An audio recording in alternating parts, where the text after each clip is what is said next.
আসসালামু আলাইকুম। ওয়ালাইকুম আসসালাম, রহমতের কালাম। আপনি যার বান্ধা আমি তার গোলাম। কে? তুমি কি রাত্রি? হ্যাঁ আমি রাত্রি, আপনি কে? আমি তো দিন। দিন মানে? আমি দিন, তুমি রাত্রি, আমি দিন। আশ্চর্য ব্যাপার তো। আচ্ছা তুমি রাত্রি, আমি ভোর রাত্রি। ফাইজলামি করতেছেন নাকি আপনি? আচ্ছা তাহলে তুমি রাত, আমি পাশের রাত। বলবেন আপনি কে? আমি তো তুমি। কেমন আছো তুমি? আমি ভালো, আপনি কে?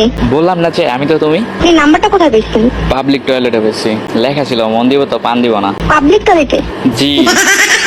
ও, আমার নাম্বার আজকাল পাবলিক টয়লেটে পাওয়া যায়? কেন, তোমার নাম্বার কি প্রাইভেট টয়লেটে থাকে? এই রাত্রি, তোমাকে দেখার পর না আমার ঘুম হইতেছে না। কি? বললাম যে তোমাকে দেখার পর আমার আর ঘুম হইতেছে না। তুমি কি দেখছেন? হ্যাঁ দেখছি তো। কোথায় দেখছো? সে এক বিশাল লম্বা কাহিনী। আজকে তোমাকে একটা ইম্পর্টেন্ট কথা বলার জন্য ফোন দিছি। কি? I love you.